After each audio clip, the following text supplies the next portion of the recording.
Muy buenos días a todas y a todos.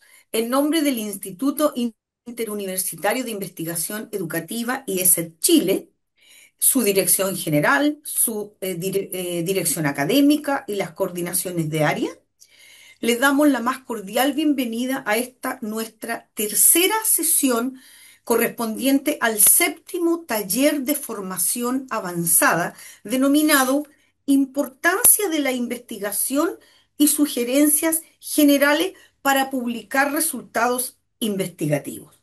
Dejo con ustedes a nuestro relator, el académico investigador de la Universidad de Tarapacá, doctor Francisco Ganga Contreras.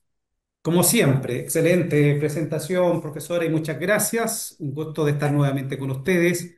Lástima que sea nuestra última sesión, la última sesión, pero no por eso menos importante.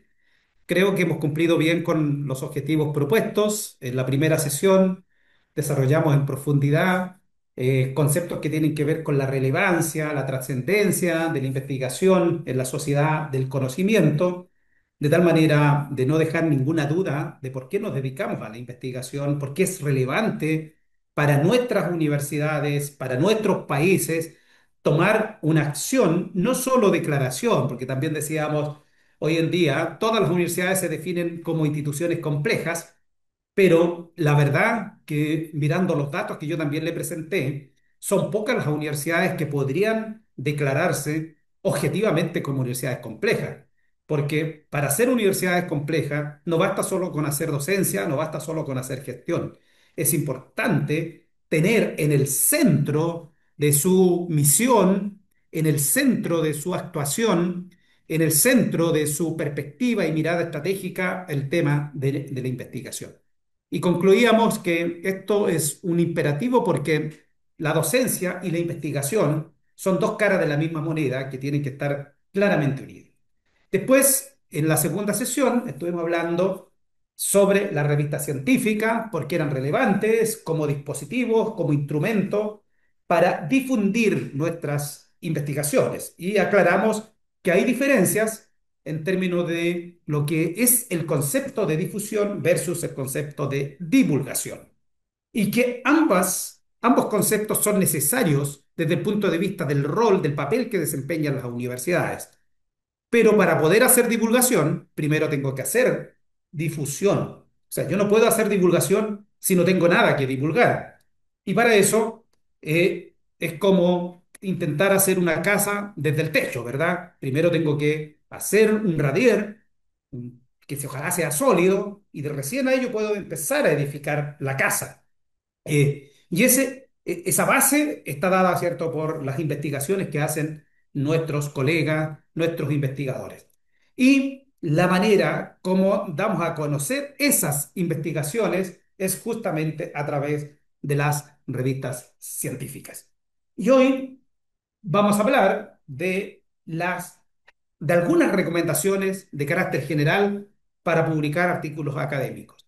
Vamos a esbozar algunas recomendaciones específicas, pero a futuro, quién sabe, podríamos encontrarnos en un taller donde nosotros abordamos, ¿cierto?, de manera mucho más acotada estas recomendaciones específicas para la estructura de un artículo científico.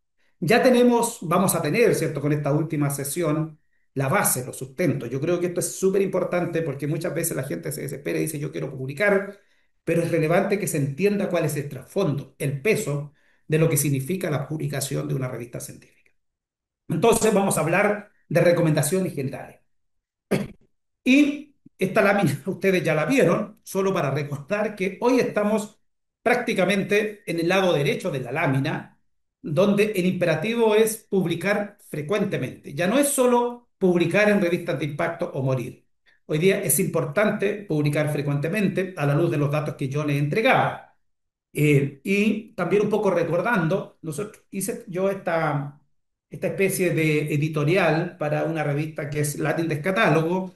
Yo también le he comentado, uno como investigador no puede cometer el error de decir solo valen las publicaciones que se publican en revistas WOS o en las revistas, ¿cierto?, de alto impacto. Porque si entramos en esa lógica, ¿para qué existen las otras revistas? Entonces, se debieran eliminar todas las otras, porque si solo vale lo que se publica en una revista PLOS o en un Scopus, eliminemos las otras. Y la verdad que eso es un contrasentido, porque además hemos demostrado empíricamente y con datos, porque esa es la diferencia que marca, ¿cierto?, un investigador versus una persona que no investiga, que hemos demostrado empíricamente con datos que en Latinoamérica, en nuestras universidades, nos sobran revistas científicas. No nos sobran. Es más, son muy pocas las universidades en Latinoamérica que tienen revistas científicas indexadas. Ese dato también se los mostré. E incluso a muchos les llamó la atención, a mí también cuando lo veí por primera vez, porque claro, uno pensaría que las revistas científicas están fundamentalmente en las universidades. Y yo le mostré también en la sesión pasada de que no es así, que hay muchas entidades privadas que han apostado por la investigación y tienen revistas científicas. En Chile, por ejemplo, hay clínicas que tienen revistas científicas, incluso hay empresas que tienen revistas científicas. ¿Ah? La Asociación Chilena de Seguridad tiene una revista científica, incluso está indexada en Scopus. Entonces, estas entidades que se han percatado que es importante difundir el conocimiento han asumido ese rol, incluso un rol que debieran asumir preponderantemente en las universidades. ¿Qué significa eso? Que nuestras universidades están al debe, digámoslo derechamente y en forma abierta. Están al debe. Si nosotros miramos nuestras instituciones y hacemos un análisis, seguramente ustedes se van a encontrar con la sorpresa que las universidades tienen revistas, pero son muy pocas revistas que están indexadas. Y ese no es un problema solo del editor, es un problema de la institución que no apuesta por su revista científica. Entonces, en la actualidad, la tarea, decimos en este pequeño ensayo, la tarea de comunicar los conocimientos que se están gestando está en manos de la revista científica, porque estas visibilizan los hallazgos. Si no tenemos revista científica, no podemos visibilizar los hallazgos.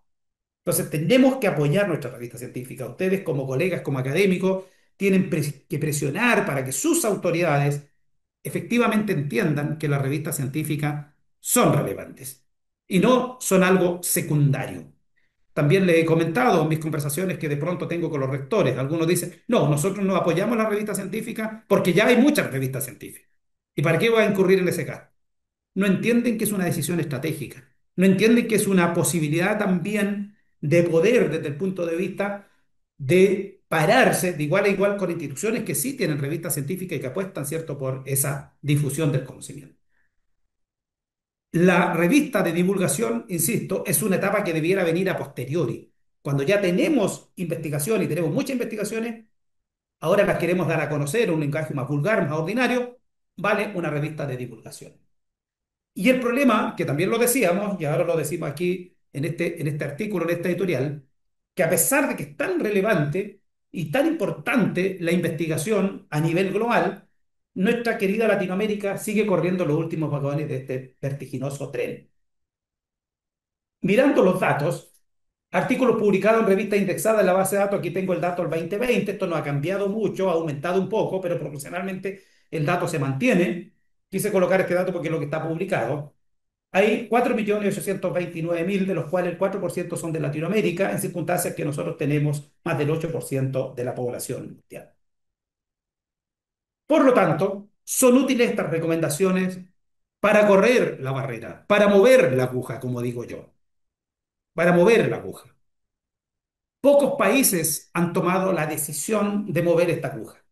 Y las que han tomado la decisión desde un punto de vista estratégico, gubernamental, porque evidentemente los gobiernos tienen que asumir posiciones estratégicas en esto, y aquí, de nuevo, siendo muy nítido, hay gente que le delega toda la responsabilidad a los gobiernos, pero finalmente nosotros tenemos la primera gran responsabilidad.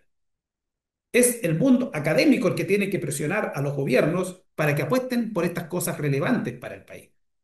Porque la gente que asume cargos de gobierno no son científicos, son políticos, son políticos. Y tal como decía esta editora de la revista Nature, la comunidad científica tiene la obligación de convencer a los tomadores de decisiones de que son importantes estas cosas. ¿Ah? Entonces, no podemos estar con ese discurso que a veces uno escucha de las autoridades que dicen, no, es que este gobierno no apoya la ciencia, no, es que este gobierno no les interesa la revista científica. Bueno, somos nosotros, los investigadores y las autoridades que nosotros elegimos para que nos representen como rectores, los que tienen que ser capaces de influir en los tomadores de decisiones y no al revés. Entonces, es muy fácil echarle la culpa, ¿cierto?, a quienes están tomando decisiones si al final somos nosotros los que tenemos que mover la aguja. Entonces, si en Chile hay una apuesta fuerte por la investigación es porque ha existido una comunidad científica que ha presionado a los gobiernos. Y eso mismo tiene que ocurrir en el resto de Latinoamérica. Colombia ha estado haciendo su parte, Brasil también, México también, y por eso que son países que tienen hoy en día tantas revistas científicas, porque las revistas científicas no emergen por generación espontánea. Entonces, lo que vamos a hacer en esta horita y tanto son algunas recomendaciones generales, como les decía, entendiendo que recomendación viene del latín recomendatio, que es la acción y efecto de dar un consejo. Estos son simples consejos. No me voy a casar con la segunda acepción que dice encargo o súplica que se hace a alguien. No, no le voy a suplicar a nadie. El que quiera, toma estos consejos. Algunos son relativamente interesantes, a lo mejor otros no. Eso lo deciden ustedes. Sí, creo yo que hay que poner diligencia y cuidado y eso es lo que voy a hacer. Los artículos de apoyo, yo les decía que estas recomendaciones vienen básicamente por la experiencia, eh, desde el 2005 que yo tomé la decisión, ¿cierto? Desde 2000, en realidad, desde que hice mi tesis doctoral, que tomé la decisión de publicar mi resultado investigativo y mi primera publicación en una revista no indexada, una revista científica que no estaba indexada, fue el 2004, pero eso me permitió entender un poco el ecosistema de las revistas científicas indexadas y inmediatamente trabajé duro para que mi segundo artículo estuviera publicado en una revista indexada, en ese tiempo ISI, y por lo tanto en 2005 tengo mi primer artículo publicado en una revista ISI. Entonces, desde el 2005 hasta esta fecha, hay una experiencia que a mí me interesa mucho compartir. Y siempre yo les comento a los colegas en mis talleres, en mis cursos, a mí no me gusta quedarme con ninguna carta bajo la manga. Compartir todo, todo, no hay ningún problema con eso. Les adelanté en la primera sesión que si ustedes querían que yo les compartiera algunos proyectos, no tenía tampoco ningún problema, ya hay algunos colegas que me lo han pedido, yo se los he enviado, porque siento que nosotros tenemos la obligación de compartir ese conocimiento. No nos podemos quedar con ese conocimiento encapsulado de manera, cierto, tan egoísta. Lo tenemos que compartir. Y por eso también he sido tan precursor de los congresos, porque a mí me parece que los congresos son los espacios, son las instancias donde efectivamente podemos compartir estos conocimientos. Así es que, por un lado está la experiencia y por otro lado estos artículos científicos que nosotros hemos publicado. Hay uno que lo publicamos en el 2015 sobre la importancia de las publicaciones académicas. O sea, ya en el 2015, hace 10 años atrás, estamos hablando de la importancia de las publicaciones académicas, pero en este trabajo que lo publicamos en una revista que está indexada, muy bien indexada, Q1 creo que es, hablábamos de algunos problemas y recomendaciones que había que tener en cuenta. Y sosteníamos en el objetivo central que el trabajo de efectuar, bueno, que el objetivo central era efectuar ciertas reflexiones en relación a la relevancia que tienen las publicaciones académicas en la sociedad del conocimiento y adicionalmente presentar algunas dificultades que se evidencian en este proceso. Después hay otro artículo que está en esta revista. Fíjense que yo siempre comento, los colegas del área de la salud siempre para mí son referentes. Yo me saco el sombrero con ellos porque además son muy prácticos. Ellos se percataron que era importante publicar y han publicado, y en general, en todas las universidades, en general digo yo, que tienen el área de la salud, la facultad de salud, de medicina, por lo general son las facultades más productivas científicas, ¿ah? Porque han sido muy pragmáticos. Se han puesto a la tarea de crear muchas revistas, es una de las áreas que tiene más revistas científicas y en general funcionan con bastante rapidez. Nosotros que somos del área de la administración, de manera cierto esquinada, hemos logrado publicar artículos en revistas del área de la medicina y hemos visto que la experiencia es súper favorable porque efectivamente funcionan con mucha, mucha, mucha velocidad. Pero claro, No es fácil para gente que no es del área de la medicina publicar en revistas de medicina, pero hay temas que a ellos les interesa hacer. Con la colega Nancy publicamos un artículo, ¿cierto?, en Medway sobre temas de clima organizacional en el sector salud. Cuando surgió el tema del COVID, en ese momento yo inmediatamente dije, a ver, ¿qué puedo publicar sobre el COVID? Porque yo inmediatamente pensé, todo el mundo va a querer publicar temas sobre el COVID. Y efectivamente fue un momento de mucha producción científica sobre el COVID. Y nosotros hicimos un trabajo justamente de carácter bibliométrico acerca de la producción científica que existía en los últimos 10 15 años sobre el COVID. Entonces, claro, no es una aproximación médica, pero sí es una aproximación que le interesa al área de la medicina, de saber cómo se estaba generando el conocimiento sobre el COVID y desde cuánto tiempo los investigadores venían hablando sobre el COVID. Entonces, pueden haber acercamiento, aproximaciones desde otras áreas disciplinarias a la revista científica del área de salud. Y ellos han desarrollado también muchos artículos justamente para recomendar, para enseñarle a sus colegas a publicar. Y este artículo que está publicado en esta revista dice sugerencias sobre cómo publicar un artículo científico. Y en el resumen dicen, la publicación de un artículo científico es un proceso complejo. Y eso me encanta porque hay mucha gente que cree que publicar un artículo científico es fácil. Ajá, que es llegar y escribir algo y mandarlo a una revista y que eso se va a publicar en un dos por tres. No, dice que es complejo. Hay muchas aristas que considerar. Y además agrega estos autores que requiere constancia. O sea, si yo no soy constante, mejor me dedico a otra cosa. Aquí la constancia es fundamental.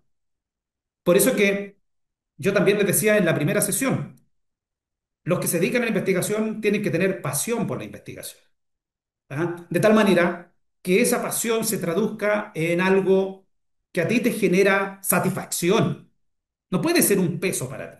Tienes que generarte satisfacción. Tú tienes que sentirte feliz con lo que estás haciendo, porque te apasiona. ¿Ah? Es como cuando a uno le apasiona un deporte, ¿verdad? Cuando a alguien le apasiona un deporte, da lo mismo si tienes que levantarte a las 5 de la mañana a trotar, a correr, a prepararte, porque a ti te apasiona ese tema.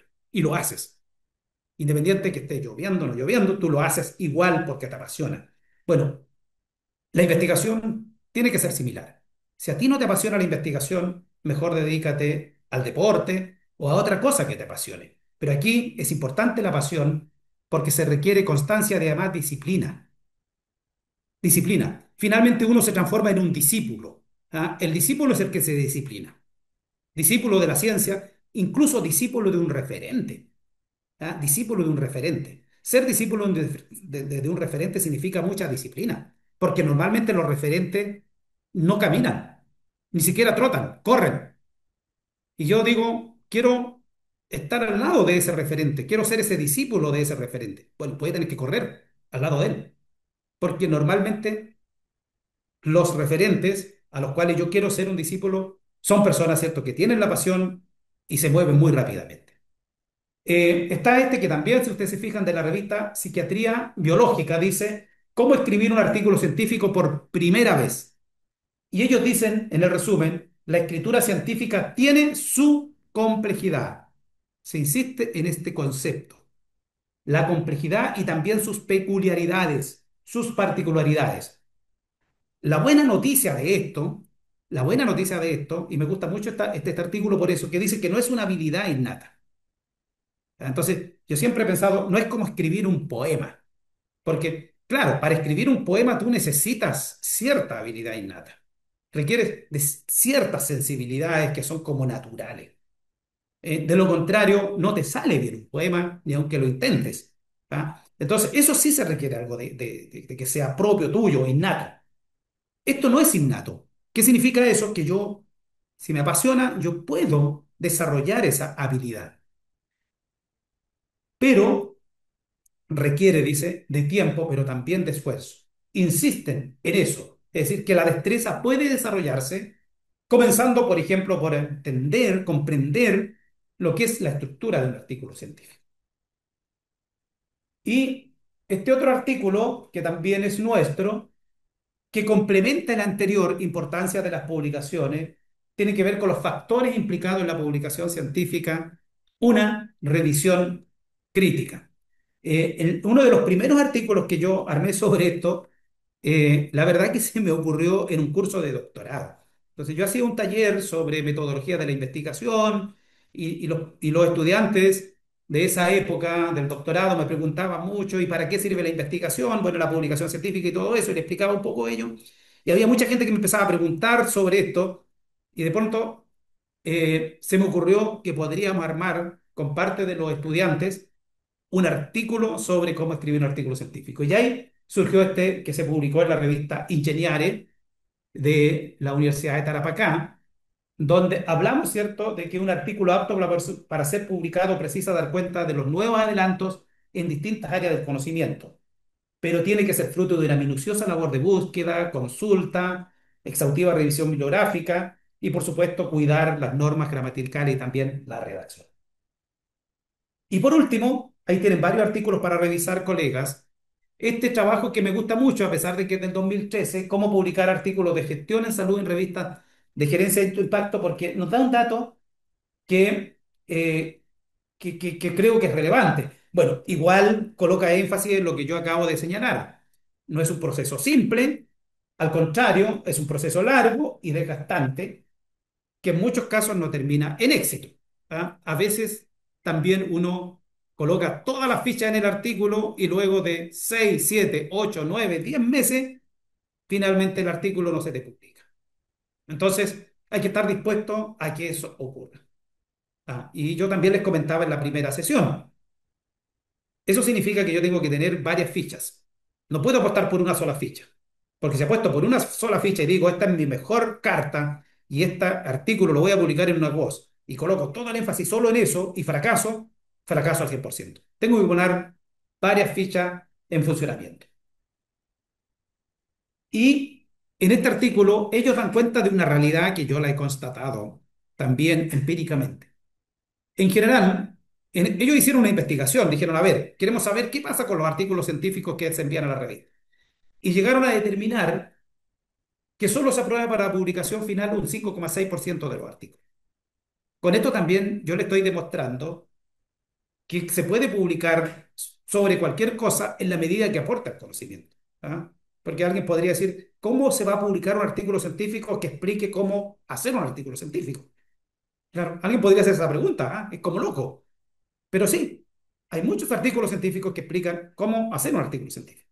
Es más, hay gente que ha sido más agresiva todavía y van a encontrar artículos que están publicados sobre cómo colocar el título de un artículo científico, cómo hacer un resumen de un artículo científico. Y lo explican bien, lo fundamentan bien, y de pronto hay una revista dice, esto aporta porque hay mucha gente que quiere publicar y que ni siquiera sabe hacer colocarle un título a un artículo científico, publico este articulito. Y ellos hicieron este trabajo y se lo publicaron en una revista Scopus. Significa entonces que en general en las revistas que ellos estudiaron, que son revistas de alto impacto, indexados, el promedio del rechazo es sobre el 95%. Entonces, ese es el escenario al cual nosotros nos enfrentamos, que de 100 artículos que le llegan a la revista, solo van a quedar 5. Por lo tanto, 95 fuera. Y esa es una muy buena noticia, porque si a mí me rechazan el artículo, ustedes pueden decir, bueno, hubo 94 artículos más que fueron rechazados igual que el mío, porque es así. Y si yo quedo dentro de la revista, en promedio lo que estoy diciendo es que estoy quedando dentro de ese 5%. Ahora, hay revistas donde incluso el porcentaje de rechazo es del 99%. O sea, un 1% de los artículos se publican. Entonces, esta cosa no es tan fácil. Y aquí viene otro dato que no deja de ser significativo. El editor jefe rechaza el 47%. O sea, la mitad de los artículos son en primera instancia rechazados por el editor. Aquí no hay ningún editor, me imagino, ¿cierto? Que todos estamos tratando de aprender, pero los editores dicen, no, es que no es tan así, y es verdad, es así, porque no hay ninguna posibilidad de que un editor tome 100 artículos y los 100 artículos los envíe a arbitraje. Esa es la realidad. El editor tiene la obligación de revisar los artículos y tomar decisiones de cuáles va a enviar a arbitraje. Entonces, por eso que yo también les decía en una de las sesiones, el tema de la revista es algo serio. Por lo tanto, las universidades no pueden colocar a cualquiera de editor de revista científica. No pueden. No pueden colocar a cualquiera a cargo de la revista científica. O sea, no puede ser eso. Y créanme que eso yo también lo he visto. O sea, gente que está a cargo de las publicaciones de las universidades, tú miras su currículum y dices, pero ¿cómo esta persona está a cargo de las publicaciones de la universidad? Miro su Google académico, con suerte tiene 4 o 5 publicaciones. ¿Cómo puede estar a cargo de una revista una persona que no tiene publicaciones? Significa que estamos tomando de manera muy poco seria la producción científica de nuestras universidades. Entonces, por lo general, las revistas científicas de buen nivel, ustedes miran el currículum del editor y es un excelente currículum, porque esa persona tiene una enorme responsabilidad. Una persona que nunca ha publicado, ¿con qué recursos rechaza el 50% de los artículos? Eso me parece poco serio, me parece súper poco serio. En cambio, una persona que tiene experiencia, uno queda tranquilo y dice, sí, esta persona tiene experiencia, es un buen editor. Por lo tanto, hay que tomarse en consideración. Yo de pronto se lo comento esto a la autoridad y dicen, pero ¿cómo pueden tener a esta persona de editor o editora? Que me dicen que no había nadie más que se quisiera hacer cargo. Y esa persona estaba dispuesta y disponible. Oye, pero yo tengo la responsabilidad de conducir la institución y por lo tanto de colocar los estándares. ¿Dónde están esos estándares? Entonces, fíjense en la responsabilidad del editor jefe. Enorme, enorme. Entonces, si el día de mañana a ustedes le ofrecen una revista científica, oye, mira, hiciste un curso para ver cómo se publica, ¿qué te parece si te hagas cargo de la revista? No estoy en condiciones todavía porque me falta publicar.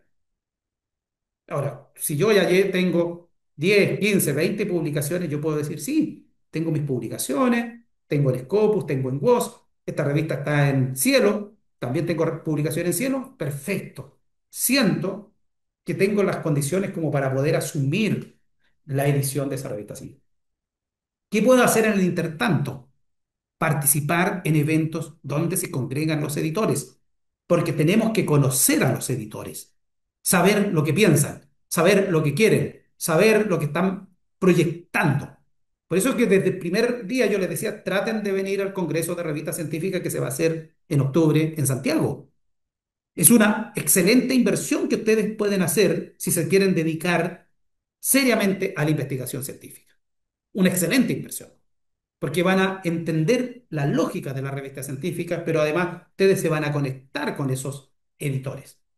En general, ellos dicen científicamente, porque estas son cosas que yo se las podría contar por experiencia, pero aquí hay un artículo que puede existir hasta 4 rondas de revisión, y eso es verdad. Hay un arbitraje, te llega el arbitraje, tú corriges, lo envías al editor, el editor lo envía de nuevo a los árbitros te dicen, sí, me gustó, no me gustó.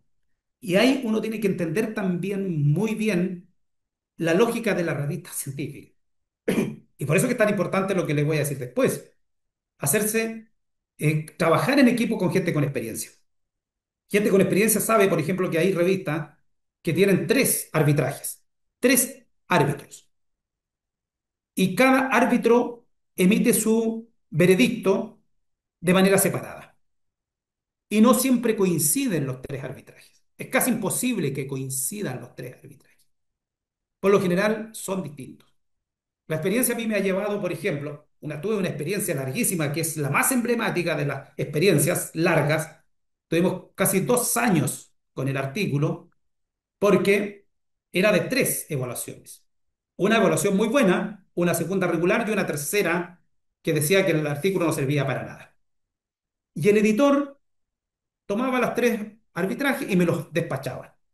O sea, hágase cargo de los 3 arbitrajes.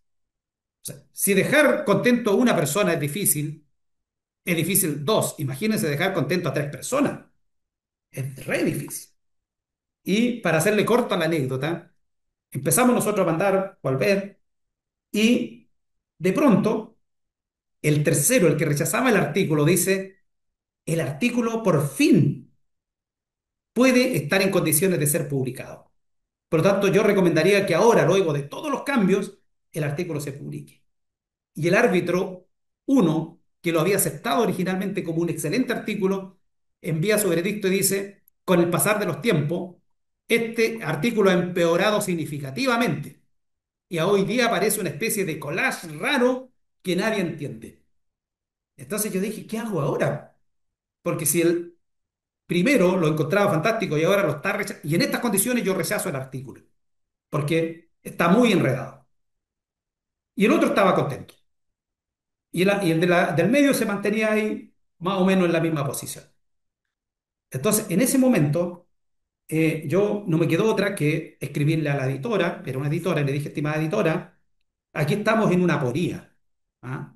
No vamos a salir de esta situación. Entonces, esto lo tiene que resolver usted. Usted es la editora. Entonces ella me dice, no, yo no lo puedo resolver porque no está de acuerdo a las políticas de la revista. Entonces, yo le quiero pedir algo, ¿qué? Que pida una cuarta opinión, porque ya llevamos un año y medio, vamos casi para los 2 años, y esto no va a tener un buen resultado. Entonces me dice, pídamelo por escrito. Y yo se lo pedí por escrito y ella me contesta, estimado autor, aceptamos vuestra propuesta con una sola condición, que si el arbitraje dice que el artículo se rechaza, usted tiene que aceptarlo sin derecho a apelación. O sea, el todo o nada. Bueno, decidimos jugarnos el todo o nada. Y a esa altura mis compañeros de equipo me decían, Francisco, abortemos, abortemos, llevamos tanto tiempo.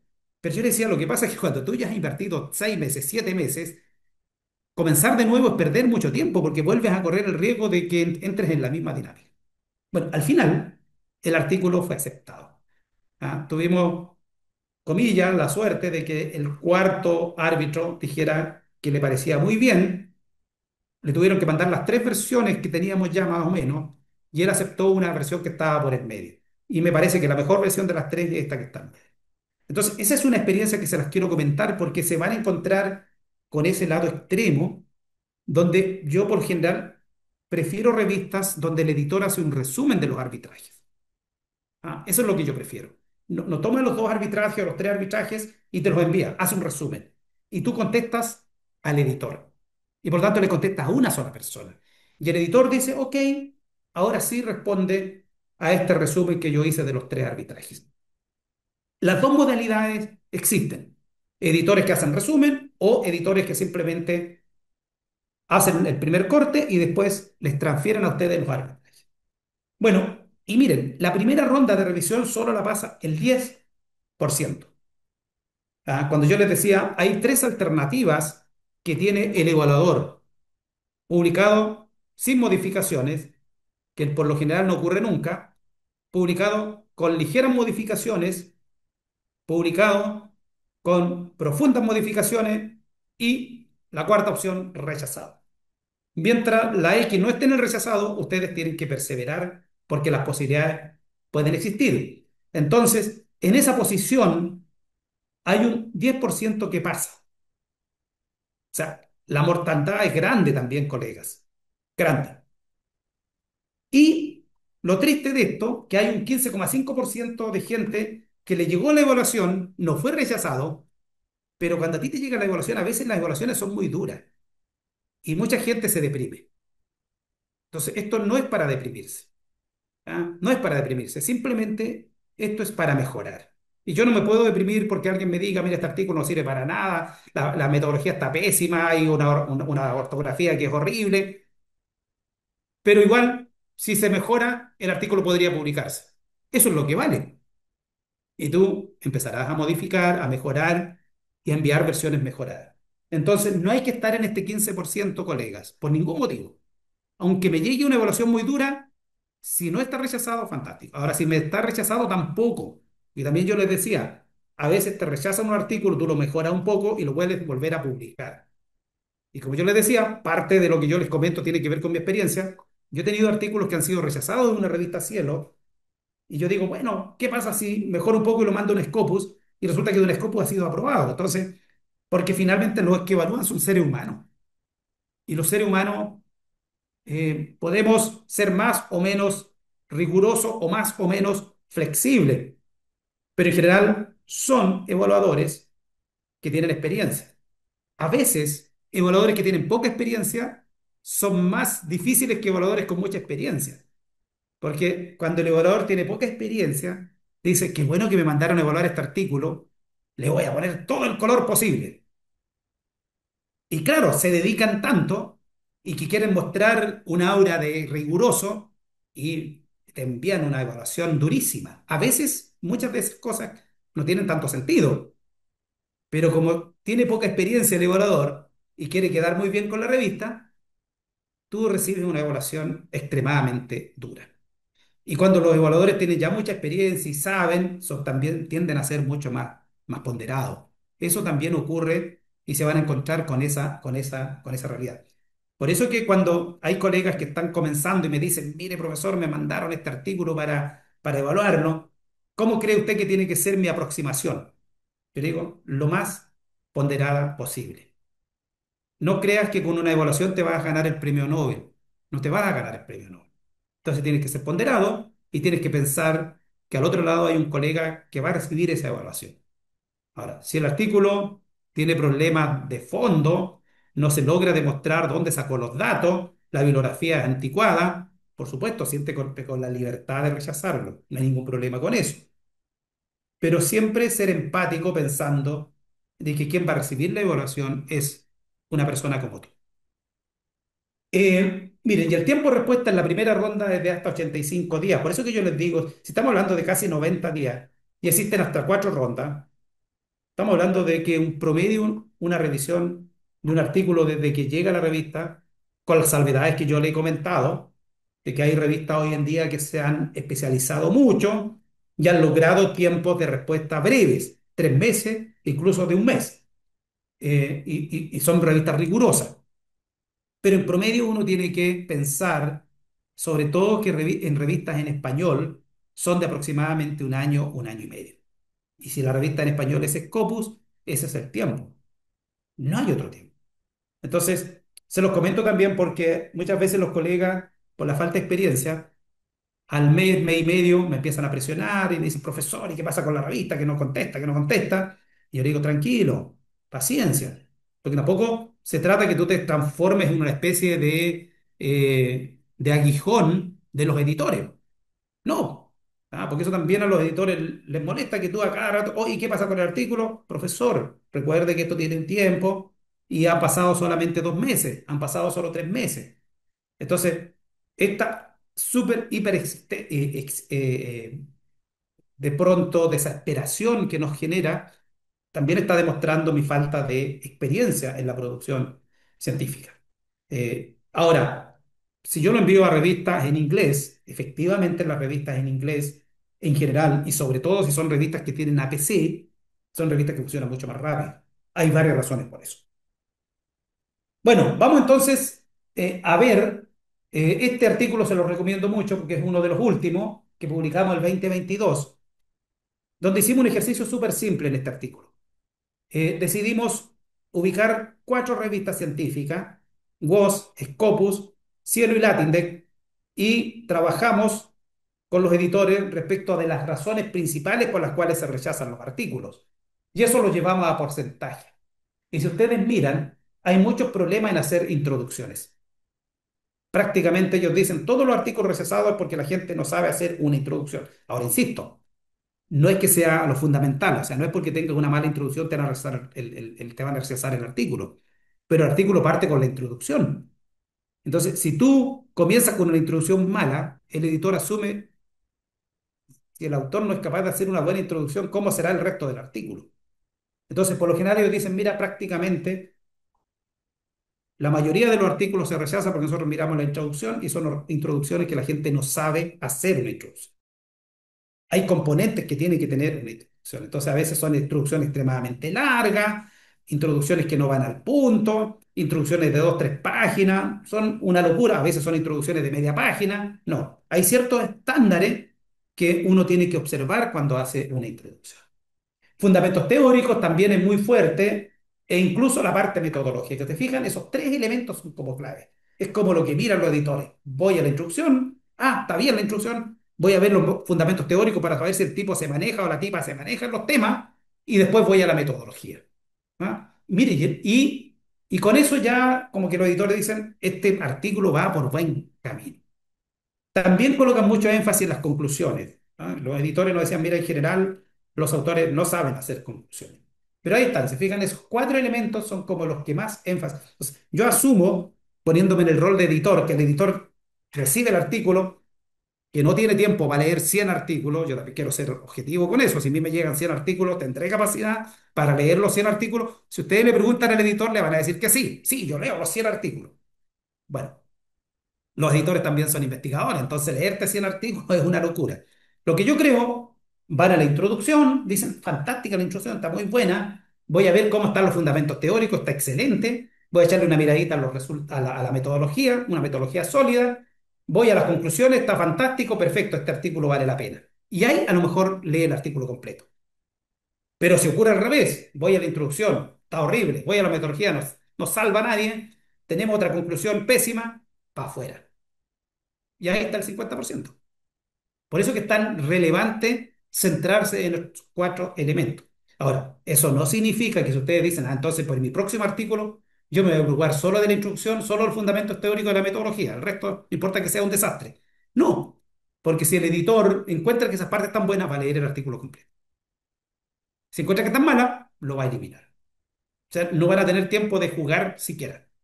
O sea, le van a mostrar tarjeta roja antes de entrar a jugar el partido, a propósito de ahora que hay un mundial de clubes. Antes del partido, le van a mostrar la tarjetita roja, así que ni siquiera vas a poder jugar. Vamos entonces con estas recomendaciones generales, porque el tiempo pasa presurosamente y vamos a terminar hoy día más temprano. Lo primero, planificar. La planificación es fundamental en toda área de la vida y en la investigación científica también lo es. Planificar es el proceso de establecer metas y elegir medios para alcanzarlo, es decir, ¿qué es lo que quiero yo hacer este año? Entonces hay gente que dice, a mí me encantaría publicar un artículo por año. Entonces, ¿cómo lo hago? Tengo que empezar a establecer esos medios. Me incorporo a redes, trabajo con colegas, empiezo a dirigir tesis. La planificación te permite definir necesidad de recursos. ¿Con qué recursos yo voy a contar para hacer esa investigación? Te permite clarificar las actividades respecto de estos objetivos deseados y establecer tus prioridades investigativas. ¿Dónde me voy a centrar? Porque yo no puedo estar picando por todos lados. Tengo que ser riguroso. ¿Dónde voy a picar? Y también la planificación te permite hacer tu propio FODA. Es súper importante cuando uno planifica decir, a ver, ¿quién soy yo? Como decían los griegos, antes de cualquier cosa, conócete a ti mismo.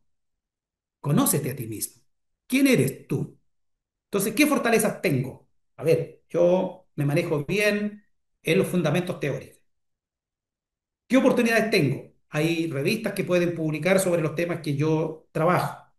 Tengo también oportunidades porque hay mucha gente que quiere que yo les dirija sus tesis. ¿Qué debilidades tengo? Bueno, no soy muy bueno en el tema de la metodología, me manejo poco en estadística. Eh, ¿Y qué amenazas tengo? Bueno, la amenaza es que si no publico, finalmente me transfieran mucha docencia y menos posibilidades voy a tener de publicar. Bueno, cuando tú planificas, haces todo ese ejercicio. Todos han leído este maravilloso libro, ¿cierto?, de Alicia en el País de las Maravillas. ¿Qué tiene que ver Alicia en el País de las Maravillas con las publicaciones científicas? Esto que a mí me pareció de lo más tierno. Alicia le dice, dime gato, ¿cuál es el camino correcto? Y el gato le dice, ¿a dónde te diriges, querida Alicia? Y la Alicia le contesta de manera muy ingenua, no lo sé, querido gatito. Entonces el gato le contesta de manera muy sabia, si no sabes a dónde vas, poco importa el camino que tomes. Entonces, la planificación es la que te permite ver hacia dónde vas, porque de lo contrario es simplemente andar dando tumbos. Y pasamos de Alicia, del País de la Maravilla, a este genio que decía, si tuviese solo una hora para salvar el mundo, le dedicaría 55 minutos para definir el problema, es decir, para planificar. Así de importante es la planificación. Después que yo he planificado, empiezo a ver el tema. ¿Con qué tema me voy a casar? ¿Tá? Y los temas son centrales porque finalmente, cuando tú eliges bien un tema, ese tema te tiene que acompañar para toda la vida. Aquí no es recomendable que ustedes cambien de tema a cada rato. No me gustó este tema, ahora voy por otro tema. Porque aquí también se trata de que ustedes se transformen en referentes en algún minuto sobre un tema determinado. Entonces, si tú te cambias de un tema a otro, nunca vas a ser referente. Y para las revistas científicas es importante que a la persona que yo le publico, esa persona sea un referente. Entonces, insisto, las palabras clave son fundamentales. ¿Ah? Porque ahora se hacen estudios cienciométricos, ahora se hacen estudios bibliométricos. Entonces, para un editor es muy fácil saber si ese autor es o no es una persona que ha perseverado en el tema. Entonces, hay que elegir bien los temas. Aquí hay algunos ejemplos de temas de investigación. Esto solamente para que se rían un poco. No sé si ustedes conocen los premios IG Nobel. Este es un premio que se da para las ideas que son locas, ¿ah? Que lo hace la Universidad de Harvard, que acoge cada año unos premios que galardonan aquellas investigaciones absurdas del mundo científico. Se entregaron el pasado jueves 12 de septiembre, todos los años. Ya van en la versión 34. Y tienen un eslogan que dice, si no ganaste un premio esta noche y especialmente si lo hiciste, mejor suerte el próximo año. Es básicamente un ejercicio que hacen los científicos para reírse de cosas que podrían ser una locura, pero incluso locuras que podrían transformarse en un buen tema. Por ejemplo, el Nobel de Biología del 2015 se le entregó a Hajime Kimata, que hizo una investigación sobre los efectos de los besos en la cura de las alergias. Y su hipótesis era que besarse intensamente durante 30 minutos puede reducir las reacciones alérgicas al polen. Así que cuidadito con andarse tratando de curar de las alergias, porque podría irle mal, pero aquí hay un trabajo súper loco. Mire esto es lo encuentro más loco todavía, de economía. Las rocas tienen una serie de características de marca. Ahora, después de eso, claro, algunos empezaron a decir, oye, las rocas sí se pueden investigar. Tienen efectivamente peculiaridades, o sea, esta locura de que hay rocas jóvenes, efectivamente te puede dar muchos datos, muchas luces. En la investigación anterior también te fijas porque finalmente coloca el acento en términos de cómo yo puedo enfrentar las alergias en un tiempo donde cada vez hay más alergias. O esta otra, que es de economía del 2017, el contacto con un cocodrilo vivo de 1 metro afecta la disposición a apostar de una persona. Puede ser, puede que tenga algo sentido. Y este lo encontré que también tiene mucho sentido, el talento versus suerte, el papel de la aleatoriedad en el éxito y el fracaso.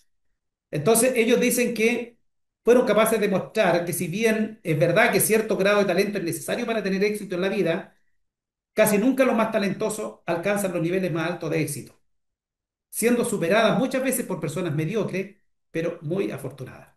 Y uno también a veces explica y uno dice, ¿cómo es posible que esta persona ocupe ese cargo, verdad? ¿Qué pasó ahí? ¿Qué pasó ahí? Y te puede inducir a decir, bueno, esta locura yo la voy a investigar, pero la voy a investigar seriamente. Esto es más loco todavía. Dicen que las formas que tienen los chimpancés para identificarse entre ellos. Y llegaron a demostrar que los chimpancés pueden identificar a sus congéneres con solo ver las fotografías de las partes de atrás en la pantalla de un ordenador. ¿Qué relación tiene eso con los seres humanos? No lo sé. Y voy a terminar con esto porque sí me parece muy actual. Economía del 2021 dice que la obesidad de los políticos de un país es un indicador de la corrupción. ¿Ah? Y analizaron imágenes, 299 imágenes frontales de cara de los ministros del gabinete 2017 de 15 estados postsoviéticos. Y ahí colocan ahí de dónde sacaron esas imágenes y demostraron que el índice medio de masa corporal estimado de los ministros del gabinete está altamente correlacionado con las medidas convencionales de corrupción. ¿Cierto? Más gordito, más posibilidades de ser corrupto. Así que hay que tener cuidado, colegas, con eso. Entonces, sugiere que las características físicas de los políticos, su índice de masa muscular, pueden utilizarse como variables sustitutas de la corrupción política, cuando estas últimas no están disponibles, por ejemplo, a un nivel local. Entonces yo creo que aquí, ojo con los que tienen ese problema. Pasando al otro tema. Hoy día no es el tiempo de trabajar solo. ¿Ah? Ya lo decía Aristóteles. El hombre, lo actualizo, el ser humano, la persona solitaria, o es una bestia o es un dios. Y yo siempre digo, nosotros no somos dioses, ninguno. No hay ningún genio acá, pero creo que tampoco somos bestias. Entonces, como no somos dioses ni bestias, nuestra obligación es buscar la colaboración.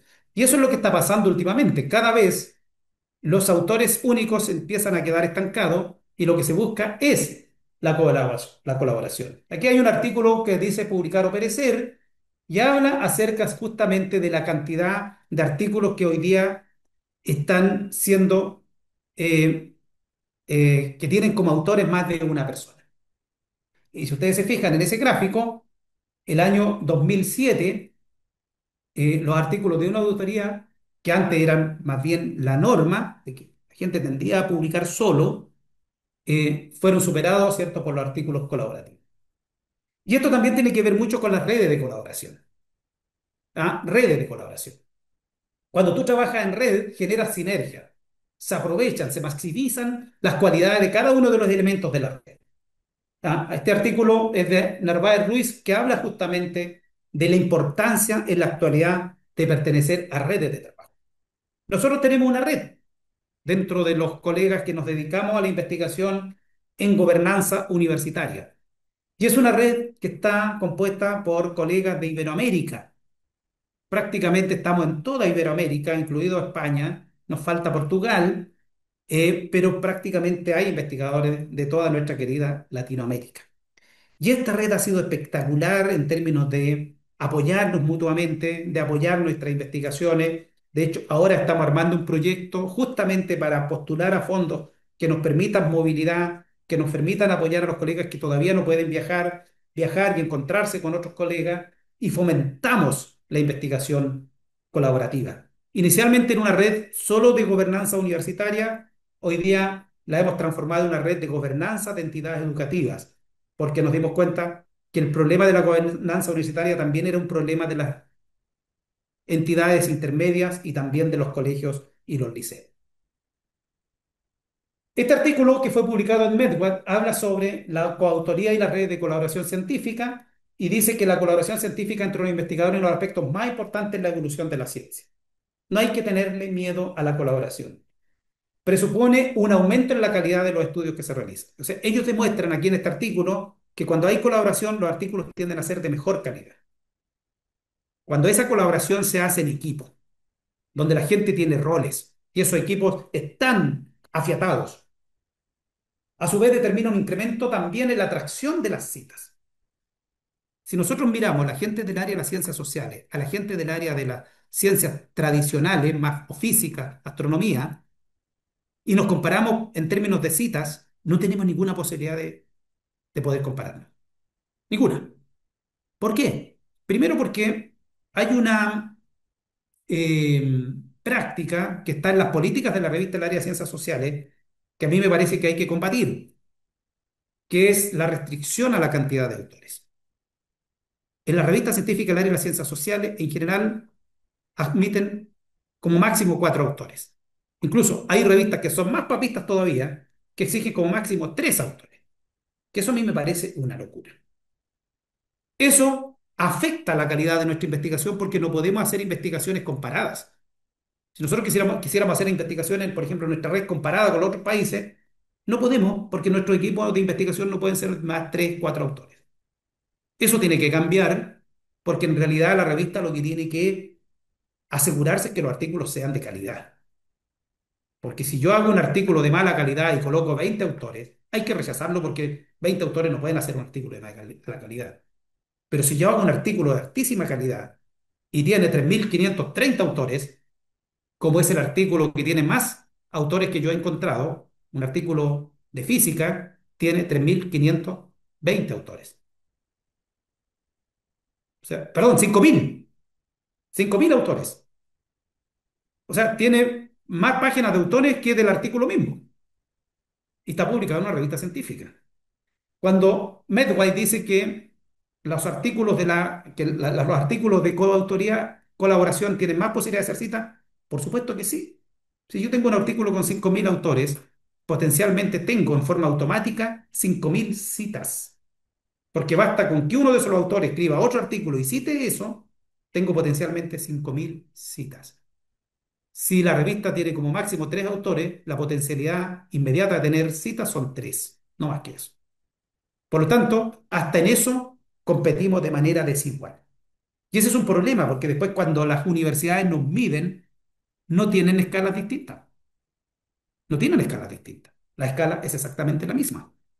Entonces, tú dices, no, es que yo estoy del área de ciencias sociales, por lo tanto a mí tienen que ponderarme las revistas Q4. No, nosotros nos importa que si usted quiere llegar a ser titular, al menos tenga un par de artículos Q1. Entonces, estamos en una situación de desventaja evidente. Y eso hay que mejorar. Y hay otro artículo en Plus One y también otro artículo en Interciencia que hablan sobre la colaboración internacional y el impacto científico cuando los artículos publican en acceso abierto y también hay colaboración internacional. Por lo tanto, si ustedes no querían pertenecer a redes, van a tener que hacerlo, porque eso es lo que te abre posibilidades reales de colocarte en el concierto de la ciencia a nivel mundial. El gran Confucio decía, no hay error en admitir que tú solo puedes mejorar tu condición en el mundo. Para crecer necesitas aliados con los cuales crecer juntos, crecer juntos, pero con verdaderos aliados. Lo otro que es importante, ya nos vamos acercando, que tú publiques con investigadores con experiencia. ¿Ah? Eh, el efecto Merton es clarísimo en la ciencia y cada vez es más importante el efecto Merton porque hay desconfianza hoy día. Y le voy a explicar por qué hay tanta desconfianza. Y como hay desconfianza, los editores necesitan tener como contraparte gente que te dé confianza. Y un investigador reconocido te da confianza. Porque ese error que tiene prestigio, que tiene estatus, no va a arriesgar su reputación, su estatus, publicando una estupidez. Pero hay que tener cuidado. Yo conozco esta lámina que refleja mucho esto. El que a buen almo se arrima, buena sombra te cobija. El Quijote decía, la experiencia enseña que al que buen árbol se arrima, buena sombra le cobija. De ahí está esa frase maravillosa. Y él decía, júntate a los sabios y serás uno de ellos. Y soy yo de aquellos. Y después agregaba, no con quien naces, sino con quien pases, es decir, con quien andas. Eso es lo importante. Con quién tú te juntas, con quién tú te reúnes. Y tú tienes que tener la habilidad, la capacidad para buscar esos buenos aliados, esos buenos referentes, esa gente que a ti te dé confianza para colocarte a investigar. A propósito de sabios, no soy bueno para los chistes, pero a lo mejor esto los va a hacer reír a esta altura de la mañana. Vienen los periodistas porque aparece un gran sabio, dice, doctor, doctor, todos sabemos que usted es el más experto, el más sabio en la historia del arte. Y ahí estaba el sabio, ¿cierto? Con esa actitud de sabio, con una barba larga, le faltaron los lentes, y él dice, con tono reflexivo, sí, por supuesto. ¿Qué quieren saber ustedes? Y todos los periodistas le preguntan, ¿qué opinión tiene usted del Renacimiento? Y el sabio reflexiona largamente y después de haberlo pensado mucho dice que es imposible. Si te mueres, te mueres. Nada que ver, pero me pareció muy chistoso. A lo mejor a ustedes no, pero muy chistoso. Ahora, cuando yo hablo de referentes, es importante poner ojo en ello, ¿ah? No todos los referentes son realmente referentes. Fíjense que y este es un problema global, no es un problema solo de Latinoamérica, porque muchas veces nosotros nos rasgamos vestidura y decimos, no, que la raza es la mala, nosotros los latinoamericanos siempre andamos tratando de torcer el tema y siempre hay gente que trata de hacer trampa en cualquier área de la vida. Los comportamientos oportunistas que nosotros hemos investigado a través de la teoría de agencia están en todas las culturas. Por eso que les traje este caso de China. Se aplicó un cuestionario anónimo a 6.000 investigadores de las 6 instituciones científicas chinas más importantes. Anónimo, las más importantes de China. Todos dirán China, cultura milenaria, cultura de sabios. Y miren lo que detectaron. Un tercio de los investigadores admitió haber plagiado, falsificado e incluso fabricado los datos de los artículos científicos de manera artificial. Por eso es que los editores hoy día tienen desconfianza. Entonces, cuando ustedes envían un artículo y se encuentran que muchas veces los editores ni lo miran y les responden, el artículo no está en el foco, Yo decía, pero ¿cómo se está en el foco? Es que los editores hoy día están desconfiados por estas cosas que pasan. Otro caso de este personaje que a mí me pareció impresionante. Yoon Hin Boon, así se llamaba. Es un investigador de compuestos de planta de Corea del Sur, que inventó direcciones de correo electrónico para poder hacer su propia revisión de pares. O sea, el tipo era inteligente, era inteligente. ¿Sabe lo que hacía? Creó perfiles y correo electrónico de investigadores que en teoría investigaban su tema. Entonces, hacía los artículos. ¿Y qué es lo que hace un editor? Recibe un artículo y empieza a buscar en la página web quién podría eventualmente evaluar. Entonces empiezan a ver, esta persona publica estos temas. Y llegaban a esos perfiles, buscaban el correo electrónico y le mandaban un correo diciendo, estimado investigador, hemos encontrado que usted trabaja estos temas, por lo tanto le estamos enviando este artículo para que usted lo revise. ¿Ya? Que muchos de ustedes ya les llega, ¿cierto? Los buscan por internet y dicen, estimado investigador, nos hemos dado cuenta que usted trabaja los temas de gobernanza universitaria y entidad educativa. Los tipos ni me conocen, pero me han visto en internet y le estamos mandando este artículo. Bueno, el asunto es que le llegaba el correo al mismo,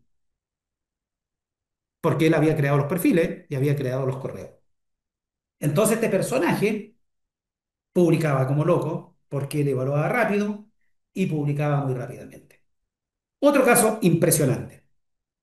Este científico, Jan Hendrik Chong, nació en agosto del 70, experto en semiconductores, que se descubrió después que todos sus experimentos eran fraudulentos. El científico joven más productivo del mundo. Firme candidato al Nobel de la Física, imagínense. O sea, el anterior espectacular, publicando como loco, factor de impacto alto, revisiones súper rápidas, y al final se dan cuenta que era el mismo que se evaluaba los artículos. En este caso, el hombre fabricaba los datos. Pero a sus 31 años de edad, publicaba en las revistas más prestigiosas a un ritmo espectacular. Hasta un artículo por semana en las revistas más relevantes, la Nature y la Science. Sus logros en la ciencia de los materiales y la nanotecnología prometían que iba a revolucionar el mundo. Pero en septiembre de 2002 se reveló que todo era un fraude.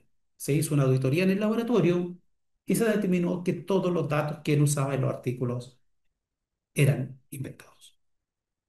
Inventados. Por lo tanto, ojo con los referentes. Ojo con quién ustedes se acompañan. No puede ser cualquier personaje que ustedes digan, le voy a escribir a este personaje, si no lo conozco, igual voy a trabajar con él. Y una de las últimas recomendaciones, identificar las revistas adecuadas. Por lo general, yo coloco todas esas variables que tú debieras tomar en cuenta. En qué índice está, ¿cierto? Porque dependiendo de mi nivel y cómo yo veo el artículo, inmediatamente puedo saber, sobre todo si ese investigador tiene experiencia, te puede decir, mira, este artículo es interesante, pero le falta mucho para una voz. Podría ser un acierto. O este artículo, la verdad que le falta mucho, pero valdría la pena igual publicarlo, porque es un resultado de una tesis, a lo mejor de una tesis de grado, de una tesis de magíster, vamos a una revista Latin de catálogo, o a una Eric Plus, una Dialnet, no lo sé. También es importante preocuparse de la periodicidad. Periodicidad. Los costos, quiénes son los editores, conocer los editores, los porcentajes de rechazo, cómo se hace el arbitraje, lo que recién les decía, si es un resumen, si es uno solo, la cantidad de artículos que publican, el tiempo promedio que se demora. Y las revistas adecuadas se ubican en la base de datos prestigiosas, pero también hay que tener mucho ojo con las revistas depredadoras y con las revistas secuestradas. El concepto de revista depredadora fue acuñado en 2010 por Bell, que es un profesor bibliotecario que empezó a visibilizar lo que estaba pasando con estas revistas que publican grandes cantidades de artículos sin evaluación y solo con el interés de cobrar el APC. Y un investigador hizo un experimento con estas revistas depredadoras. Escribió este artículo. Los que saben inglés ya lo pudieron traducir. ¿Ah? Este artículo, que estaba firmado por estos señores, Tamayo, Martínez, Tawani, decía el efecto del consumo de cannabis en el crecimiento del miembro varonil en los humanos. Escribió ese artículo. Y miren, las universidades que firmaban, Universidad Santo Daime, Ayahuasca, Bolas Bronceadas University, Universidad Bolas Bronceadas, una Universidad Central de Charlatanería de Cochabamba, Universidad de Ventas de Productos Chatarra de Nueva Caledonia, Universidad Siberiana de Hervidos Independientes y una última, Central de Michigan, Pecomagnetismo Médico. O sea, puras cosas ridículas para demostrar de que las revistas depredadoras no revisan nada. Y claro, el artículo bien armado, como corresponde, con la presentación del problema, con la metodología, presentación de resultados y conclusiones. O sea, desde el punto de vista de la estructura, un artículo muy bien armado. Entonces hablaba del consumo de la cannabis, que se ha vuelto más popular en los últimos años, y existe un debate y investigación en curso sobre sus posibles efectos en la salud humana.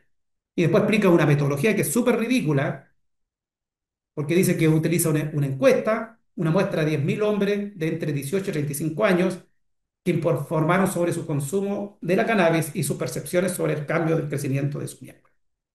Y se les pidió a ellos que proporcionaran su hábito de consumo, la frecuencia y todo eso. Y después, ¿cierto? Muestra los resultados con algunos datos estadísticos, P menor a 0,5, ¿cierto? Los estadísticos saben muy bien. Y entrega, ¿cierto? Incluso datos de la longitud percibida que los jóvenes o las personas que contestaron entendían que había ocurrido luego de consumir mucha cannabis. Obviamente que muchos hombres que leyeron este artículo estaban felices y aumentó el consumo de cannabis en forma impresionante. ¿Saben lo que ocurrió? Que finalmente el artículo lo publicó en una revista depredadora y pasó sin ningún tipo de revisión. Solo le pidieron que pagara los $4.000 pertinentes, le mandaron un arbitraje medio raro y él publicó su artículo. Entonces, con esto demostró que hay que tener mucho cuidado con las revistas depredadoras porque no miran nada. Tú podrías publicar cualquier estupidez y te lo van a publicar porque a ellos lo único que les interesa es el APC. Y lo último que quiero mostrarles es que además de existir revistas depredadoras, hay revistas secuestradas, que esto es más complicado, porque son expertos informáticos que crean una página web similar a la revista original. Y se escribió este artículo justamente sobre estas revistas secuestradas, y en este artículo muestran las que ellos lograron detectar. Por ejemplo, hay una revista mexicana que es muy buena. Yo he publicado con esa revista, así que quedé sorprendido y estuve chequeando si había publicado en la original o en la falsa, porque la revista original está en esa dirección y hay una falsa que se creó que incluso tiene más sentido porque es andamios.org. Y ellos son tan hábiles que tú entras a la original y se encargan de que en vez de entrar a la original, entres a la falsa. Te direccionan. Y tú publicas en la revista falsa pensando que estás publicando en la original. Aquí hay 10 revistas que ellos identificaron originalmente que tenían una falsa. Eso es lo que se llaman, ¿cierto?, los secuestradores de revistas, porque las secuestran. Ahora, lo curioso, lo curioso, colegas, que estas revistas siguen estando ahí. Yo hice el ejercicio con varias de ellas y siguen estando ahí. O sea, siguen estando las dos, la original y la secuestrada. Entonces, de nuevo otra vez, la importancia de publicar con gente que conoce todo este ecosistema. Ya ahí hay dos direcciones que son súper importantes porque ustedes van a pinchar en ese enlace y se van a encontrar con todas las revistas depredadoras que ya están oleadas y sacramentadas como revistas depredadoras. Y en el otro enlace van a encontrar también una página donde están todas las revistas secuestradas. Entonces, hagan ese ejercicio, cuando encuentren una revista, vean si efectivamente cuál es la dirección correcta, porque hay muchas revistas que tienen una dirección incorrecta. Obviamente, son todas revistas que se paga a PC, porque alguien podría preguntarse, ¿y para qué se dan el trabajo estos informáticos de crearle una revista paralela? Bueno, para cobrar el APC. Eso, con eso ganan ellos. Y las últimas, como normas generales, siempre es importante respetar lo que te dicen en relación al tamaño. Si la revista te dice que el artículo tiene que tener 7.000 palabras, tú no le colocas 10.000, 7.000 palabras. Tampoco le colocas 5.000. Lo haces con 5.000. Normalmente te dan rango entre 6.500 y 7.000 palabras, 7.000 y 8.000, pero respeta eso. Respeta el tipo y el tamaño de la letra, respeta el uso del pie de página, la forma de citar, porque hay distintas formas. APA es la más tradicional, pero hay otras, ¿cierto? Chicago, eh, Harvard. La revista te dice, tú tienes que hacer exactamente lo que te dice la revista. Tienes que hacer exactamente, tienes que hacer un resumen donde tú coloques lo que tiene que tener un resumen. Todo resumen tiene que tener la presentación del problema, tiene que tener el objetivo, tiene que tener la metodología y los principales resultados. Son 4 elementos que tienen que estar en un resumen. Eso tiene que estar en cualquier tipo de resumen. Lo mismo que la introducción. La introducción adicional a los 4 elementos que yo le mencioné, por lo general se te pide que plantees el problema de manera más desarrollada y que tengas un acercamiento también teórico a lo que viene en el texto. ¿Cómo presentar la bibliografía? Por lo general, las buenas revistas científicas te piden alrededor de 30, 40 o 50 referencias bibliográficas, que además de los autores seminales, tú te refieras a los autores últimos de los 3, 4, 5 años. Y por supuesto, la estructura. En este artículo terminamos con ese esquemita que les puede servir mucho, donde planteamos consideraciones específicas, 11 consideraciones específicas y consideraciones complementarias 6. Opiniones de expertos, redacción y gramática, respetar rigurosamente las normas de publicación, asociarse con los investigadores consolidados, incorporarse a redes académicas y considerar los costos involucrados. Este artículo resume en parte todo lo que hemos estado conversando en estas 3 sesiones. Y como ya estamos en la hora, termino con esta frase de este gran estructuralista, Claude Lévi-Strauss. No tiene nada que ver con los blue jeans Levi, por si acaso. Es un gran filósofo que decía que el científico no es aquella persona que da las respuestas correctas, sino aquel que hace las preguntas correctas. Un buen investigador es una persona que pregunta y desarrolla esa habilidad para preguntar. No es el sábelo todo. Cuando ustedes se enfrenten a una persona que cree que tiene respuesta para todo, desconfíen de esa persona. Porque el verdadero científico, el verdadero investigador es al revés. Es una persona que permanentemente está haciendo interrogatorios. Le agradezco mucho su atención. Espero que hayan disfrutado de estas 3 jornadas y les deseo mucho éxito en su futuro como investigadores.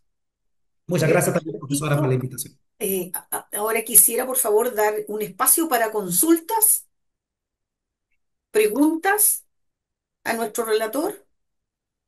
Yo quiero hacer una consulta.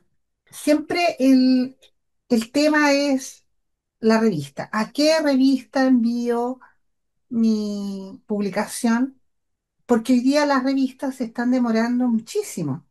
Entonces, eh, ¿cuál es la recomendación para saber, ¿no es cierto? eh, o para orientarnos a elegir la o las revistas en las cuales debemos enviar, obviamente del área temática, estamos claros, eh, y que tengan, que sean, ¿no es cierto?, estén indexadas en WOS o en Scopus, eh, porque sabemos que hay revistas que se demoran muchísimo y otras revistas que y son mucho más ágiles, mucho más rápidas en respondernos o el rechazo o la aceptación del mismo. Entonces, ¿cómo nos orientamos en eso? Bien. Bueno, respecto de su excelente pregunta, profesora, yo le puedo decir, primero, creo que es importante estar atento a los números temáticos, que muchas veces las revistas sacan, porque los números temáticos normalmente tienen un tiempo muy acotado. Te dicen, este número temático se abre por 6 meses, 7 meses. Y como es un número temático, se supone que toda la gente está concentrada en sacar ese número. Por lo tanto, un número temático habitualmente responde las fechas que dice. Entonces, mirar los números temáticos. Segundo, si en mi universidad yo recibo incentivos por publicar un artículo en una revista indexada, considerar que esos incentivos de alguna manera es un apoyo para lo que yo hago. Entonces, yo creo que hay que salir de determinados paradigmas que algunas personas tienen, que a mí me parecen que no ayudan. Como por ejemplo, gente que dice, yo no publico nada que cobre. no publico en nada, solo publico en revistas que publican gratuitamente. Bueno, les demostré que hay muchas revistas que no son de las universidades, que no tienen ningún subsidio. Y por lo general las revistas que cobran funcionan con mucha rapidez porque ellos pagan a buenos editores y tienen buenos editores, pero también muchas de esas revistas le pagan a los evaluadores. Y cuando ellos pagan a un evaluador, obviamente el evaluador va a responder con bastante rapidez. También se lo digo por experiencia. Yo de pronto recibo de revistas que son muy prestigiadas, me dice, estimado profesor, junto con saludarlo, queremos pedirle que nos ayude a evaluar, pero tenemos un mes. Y dado el tiempo que usted le va a dedicar, la revista se compromete a compensar su tiempo con tantos dólares. Entonces, obviamente, si uno ve esa deferencia de parte de la revista y llega otra revista que le dice, estimado evaluador, le enviamos este artículo y como gran compensación después le voy a mandar un certificado de que usted evaluó, ustedes entenderán que ya después un certificado para uno no tiene ningún valor. Uno lo hace porque está comprometido con la ciencia.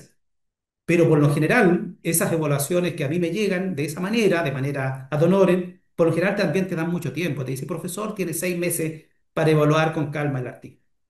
Pero cuando te pagan, te dan acotadísimo. 15 días, algunas revistas dicen, profesor, tiene 15 días para evaluar el artículo y le vamos a compensar su prioridad. ¿Qué es lo que haces tú? En 15 días manda el artículo y viene evaluado, porque después te pueden mandar más artículos.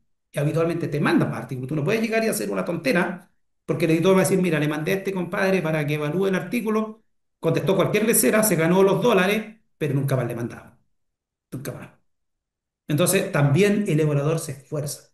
Por eso que yo creo que hay que sacarse estos paradigmas de repente demonizar porque un artículo de una revista paga. Habitualmente las revistas que pagan, ya que me están preguntando, tienden a ser muy rápidas y tienden a tener muy buenas evaluaciones. Entonces, fijarse, también el pago de una PC de una revista seria, lo más probable es que implique velocidad, números temáticos y bueno, y aquí entramos en una lucha porque hemos hablado un poco cuánto vamos a apostar por la ciencia en español, pero habitualmente las revistas en inglés por lo general están en los mejores cuartiles y tienden a responder mucho más rápido porque los países desarrollados sí que le prestan atención a la revista científica. Entonces tienen verdaderos equipos funcionando detrás de esas revistas. Yo ahora que estuve en España, por ejemplo, estuve con unos colegas que se dedican a las revistas científicas y tienen equipos grandes. No está solo el editor ahí, solito tratando de contestar para allá, para acá, haciendo las primeras. No, tienen equipos grandes de colegas, de académicos que están comprometidos con el inglés. Entonces tienen mayores posibilidades de responder rápidamente. Y el otro factor que es importante, profesora, la periodicidad de las revistas. Hay revistas que publican 2 números al año. Hay revistas que publican 12 números al año. Y hay revistas que publican periodicidad continua. Cuando hay periodicidad continua significa que da lo mismo la cantidad de artículos. Igual es bueno mirar hacia atrás cuántos artículos publican al año, si publican 50, 100. Obviamente, mientras mayor periodicidad existe, mayores posibilidades también. Si tú mandas una revista que publica 2 números al año, si no quedaste en el segundo número, ya pasaste para el próximo año. Pero las revistas que publican 12 números al año, tienes 12 posibilidades en el año. Entonces, miren la periodicidad. 12 números al año, 6 números al año, 2 números al año, son elementos claves para el momento de decidir dónde enviar. ¿Alguna otra pregunta? Muchas Yo gracias. quería hacer una pregunta, profesor. Profesora Dos Mirta. cosas. Uno, bueno, este tema del pago, a veces uno revisa y le hacen un descuento si es una revista que cobra, ¿no? Un 20% va generando cupones, ¿no? Que es una buena opción para revisar artículos también y si hay que pagar, uno aplica los cupones de descuento después, ¿no? Que es Ah, una buena también. opción. Y lo otro es, ¿qué pasa cuando uno ha mandado un artículo, recibe las observaciones de los revisores, da respuesta? Y todos quedan conformes y el editor dice no se publica? ¿Qué se puede hacer ahí en esos casos? Bueno, a mí, con la experiencia que tengo, profesora Mirta, nunca me ha tocado eso, fíjese, nunca. Primera vez que escucho incluso que ocurre eso, de A mí me verdad. tocó uno. Eh, ¿Ah? A mí me tocó un caso el ¿Usted año le tocó un pasado. caso? Sí, bueno, frente a esos casos, ¿qué recomendación yo le podría darle? Que hay que escribirle al comité editorial. Porque yo creo que ahí es un problema del editor, porque si usted recibió buenas evaluaciones, la función del editor es valorar eso. El editor debería haberlo rechazado antes, si no le gustó, pero no lo puede rechazar después. Entonces yo creo que para eso existe el comité editorial, justamente para recibir las malas prácticas, porque también los seres humanos, o sea, los editores son seres humanos, entonces se pueden equivocar igual. Entonces, para eso existe un comité editorial. ¿Ah? El editor no es un dios, la editora no es una diosa. Entonces tiene su comité editorial para estas cosas que pudiesen estar complicando a un autor o a una autora. Entonces yo le recomiendo, tome las evaluaciones, vaya al comité editorial que tiene la revista, por lo general son 6 7 10 personas, envíele a los 10 y explique que usted recibió buenas evaluaciones, sin embargo, por alguna razón que usted no entiende, a última hora el editor o la editora decidió rechazar. Esa es la forma. Gracias, Francisco. ¿Hay Ah, alguna otra consulta? la verdad es que más que hacer una pregunta, quería dar las gracias eh, por la invitación. A ti, María Cristina, que me ha mandado las invitaciones, y obviamente al profesor. La verdad es que ha sido súper motivador y importante, me ha creado y me ha inspirado para retomar un trabajo que quería hacer hace mucho tiempo. Así que doy las gracias por la excelente exposición de Francisco y esa energía y esas ganas que le puso a cada taller, que la verdad que nos tenía muy atentos. Así que muchas, muchas gracias. Muchas gracias a usted, colega, por su palabra y por estar también presente. ¿Ok? Entonces, finalmente, como coordinadora de formación avanzada en educación del Instituto IESED Chile, doy primero las gracias a todos los asistentes por su participación en estas 3 sesiones y finalizando este séptimo taller, las muchísimas gracias a nuestro relator, que además de haber aportado de manera muy interesante a nuestro conocimiento, también demostró un muy buen sentido del humor. Muchas gracias a todos ustedes y que tengan un muy buen resto de fin de semana.